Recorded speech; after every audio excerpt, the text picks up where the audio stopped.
Welcome back to Cape Asa. We're talking with John Stockwell, who is involved in the restoration of the greenhouse, which is located on the east end of town next to the golf course. In comparison to the vegetable operations, you would water the vegetable crop 30 times a day. They used a lot of water, so they're producing tomatoes or peppers or whatever, 99% water. Right. So this type of operation is much better for the amount of water. I don't think the whole operation will use too much more water than the 20 acres used when it was in vegetables. So we're very mindful and respectful of the water situation in not only in New Mexico but in the Southwest. So. Yeah. One of the things I like about this this industry is it's clean industry. Very clean. We're trying to move more toward the green side of industry, and rather than bringing a polluting industry into our town, we're bringing a clean industry in our town, and that's good for the future of our town because people who consider moving here, when they see clean industry like that, it's an incentive for them to come. And that's a good point. And one thing that should be added to that is this is a world-class, state-of-the-art operation, which also people that think along those lines about no waste and green and energy efficient and so on and so forth, it's easier to attract that type of management to come in and be part of the community and operate this place. Right. Because it is nothing else like it in the world. Yeah. So important. So Grants, we feel, has got a lot to offer this business. Yeah. And we've got a lot to offer Grants. So it's just something that goes forward, being mindful of each other's goals. Needs, yeah. And needs. Yeah. Exactly right. Now, these two companies that you're working with, Kodima and Dalsum, they're Dutch companies, correct? They're Dutch companies. They're definitely, have the technology to make this something that's better than anybody else has got. Yeah, I know. I've looked on the internet and studied both of these companies. They really know what they're doing. For sure. And they're huge, too. And some of these greenhouses that I've seen them put up are monstrous. I mean, and, when you think about feeding the world, greenhouses are going to become a common sight around the country. And, of course, the southwestern part of the United States is ideal for this kind of thing. It is. Yeah. It is. Just got to be respectful of the type of agriculture for this area. Yeah. There's not an endless supply of water. Right. So it just has to be extra consideration put into anything that you do in this part of the country. You got the sun, you got to make everything else work for everyone. What kind of plants will be growing in there in this first phase? Well, because we have an association with the university, we're building this place for research. Yeah. And what is important is whether it's some kind of a violet that you're taking the oils from for human consumption, or whether it's cannabis or whatever. It doesn't matter what it is. The research has to be done that if you're asking somebody to buy your product and ingest it, we want to make sure that it's right. Right. And so to start off with, it's a question of that the plant is capable, the facility is capable of operating as we say it is. It's very important that each and every individual plant is tracked for purposes of, if you call it the marijuana market opens up, and it probably will, but there will be compliance issues. And this plant has been designed to be able to comply with any law or any regulation of the state or federal government, and I'm sure there's going to be lots. To be able to compete, we're bringing an operation that can compete. Yeah. And I think that's what's important. Well, the pharmaceutical industry is so huge. This is what. And again, they have so much power in our country, and which means they consume a lot. And so if we can produce products here that any part of the pharmaceutical industry can consume, then we're all going to win.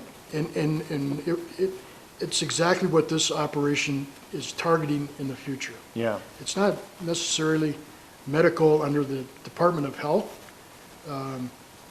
we're probably much larger than that type of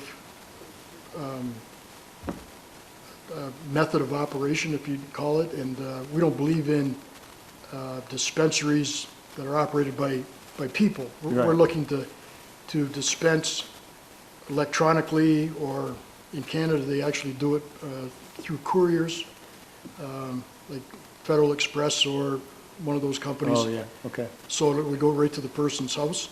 And I think that to comply in the future, the dispensary is where you would have the most problem. So, and the other side of the business, of course, is pharmaceutical, like you say. It's a huge opportunity if it's done right. And it will be a question of research and consistency. Right. And that's one of the reasons why everything has got a real opportunity in Grants, New Mexico. You have the perfect climate. So you talk about, and I'm not just centering out the Department of Health in New Mexico, but in other states where, you know, they're trying to control cannabis, and they're really okay with growing it in a building, you know, with artificial lights. And that's really, you know, for a live plant, that's really not the future. You got to Yeah. take advantage of the great sunlight that's very rare anywhere else in the world, of the elevation and the climate and the sunlight in Grants, New Mexico. Right. Yeah, I also noticed that this Dalsum Corporation from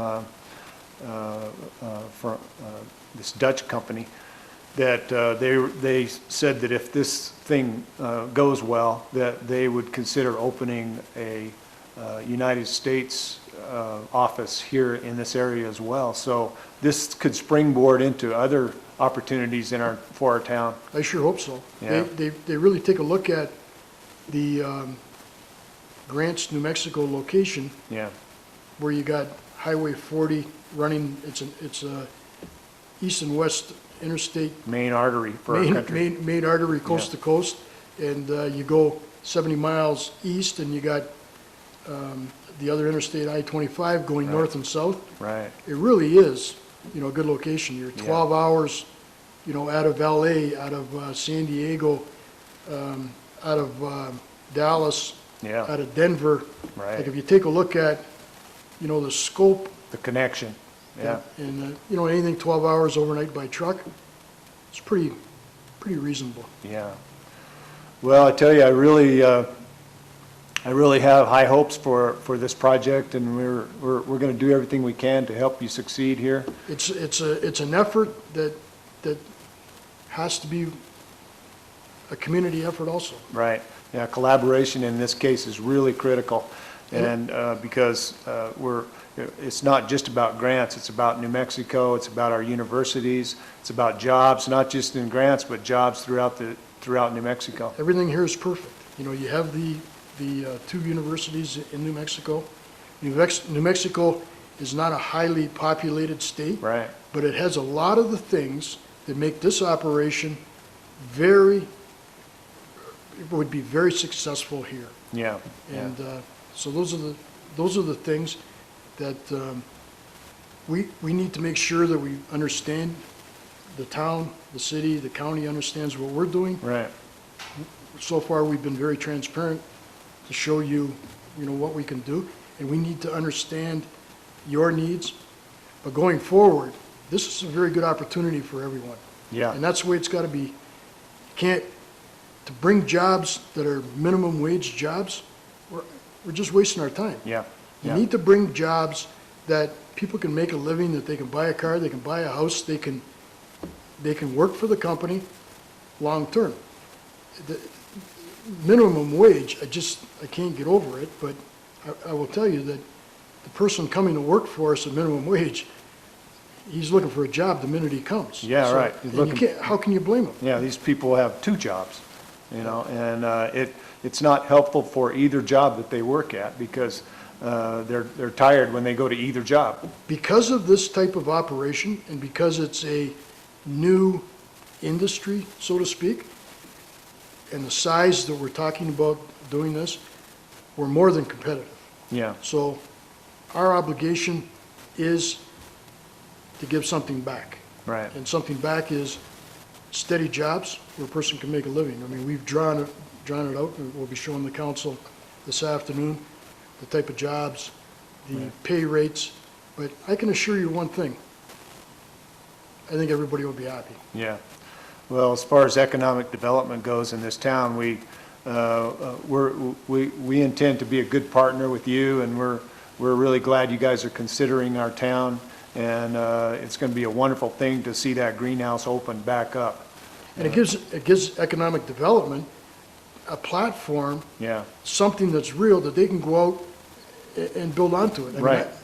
Well, there are a lot of folks in our area that need jobs, and when you look at this industry as providing jobs, not just providing low-paying jobs, but providing medium to high-paying jobs, this is going to be a great industry. That's what you have to do. There's no Yeah. sense in coming here to open up a business to pay minimum wage. Yeah, I'm wasting your time, and you're wasting mine. yeah, yeah. We're glad you're back, and we wish you good fortune. And again, anything that we can do, we're going to do to try to help make this thing successful. I appreciate you bringing me on the show to Yeah. tell a little bit of the story. Thank you. Thank you for joining us. We'll see you next time on Que Pasa.